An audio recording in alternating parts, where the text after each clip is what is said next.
There's something in retail you can always sense before it starts. The energy shifts, the footsteps get sharper, the breathing gets louder, and suddenly you're intercepted by a customer stood in front of you that is one inconvenience away from a full-blown emotional eruption. Every retail worker knows this moment, and every retail worker has survived it. Today, I want to walk through how to handle a customer meltdown. Not in the corporate training way, but in a real way. The way you actually do it on the shop floor, with real people, real emotions, and real consequences. This isn't about the customer being always right. This is about you staying in control. Your calm is the anchor. So when a customer is melting down, the first thing that they're looking for is somebody to match their energy. Just don't. Your calm is the anchor in the room. If you stay steady, they have nothing to push against. What calm actually looks like in retail is your voice stays low and slow. Your face stays neutral, not defensive. Your body stays still, no crossed arms, no stepping back. You don't rush, even if they want you to.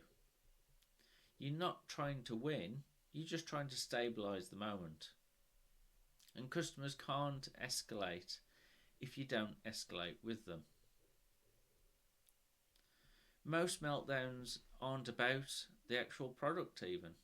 They're about the day they've had, the night before, the argument with the boyfriend the day before, etc., etc. So let them talk. Not sarcastically, not with fake empathy. Just let them get it all out. Because once they've emptied the tank, they're no longer fit for fighting you. They're just tired. The trick: don't interrupt, don't correct, and don't explain. You wait for the moment the voice drops, even just slightly, and that's your moment. And this is the part that feels like magic. When somebody's angry, they want to be seen as basically who they are. They want to feel like they've been seen, not corrected. So instead of saying calm down or that's not what happened, you can say things like, I can see this has been really frustrating for you, or I get why this would be feeling stressful. You're not agreeing, you're acknowledging. An acknowledgement is the fastest way to diffuse a meltdown without giving anything away. And once all the emotion is out, you guide the conversation back to reality. Not with corporate scripts, not with robotic apologies, with clarity. You say, let's take this one step at a time, or here's what I can do for you right now. This shifts the energy from chaos to structure, from shouting to problem solving, from meltdown to conversation. Customers don't want perfection, they want direction. And this is the part retail workers learn the hard way. Give them a win, even just a small one. A meltdown doesn't end when the problem is solved. It ends when the customer feels like they've regained control. So giving them a win, even just a small one, a harmless one, can be a great step forward. So an example of that would be, let me check that again for you. I'll prioritise this for you. Or I can get someone to help with this right away. You're not bending rules. You're giving them a sense of progress. And progress is what melts the meltdown. Protect your boundaries without sounding like a brick wall. Sometimes the customer wants something you simply can't do. This is where retail workers panic, because saying no feels dangerous. But here's the trick. You don't say no, You just say, here's what I can do.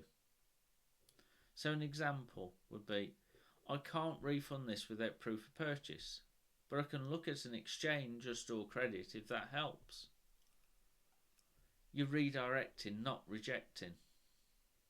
And that keeps the situation from reigniting. You need to know when to tag out. Every retail worker does have a limit. There's no shame in admitting that, and there's no shame in reaching it. So if a customer is shouting, swearing, getting personal, or just downright refusing to de-escalate, tag out.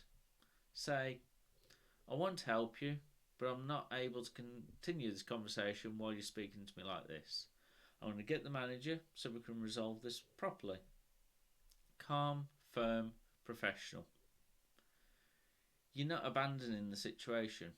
You're protecting yourself. And that's allowed. And here's the truth. Every retail worker learns this at some point during their career. A customer meltdown is rarely about you. It's rarely about the product, and it's rarely about the store. It's about somebody who feels powerless in their life, finally finding a place where they think they can take control. And you, the retail worker, become the lightning rod. But you don't have to absorb it, you don't have to carry it, and you certainly don't have to take it home.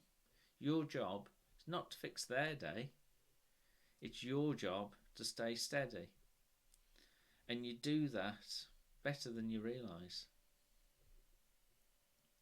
So if you've ever handled a customer meltdown, you already know it's not about being perfect, it's about being present.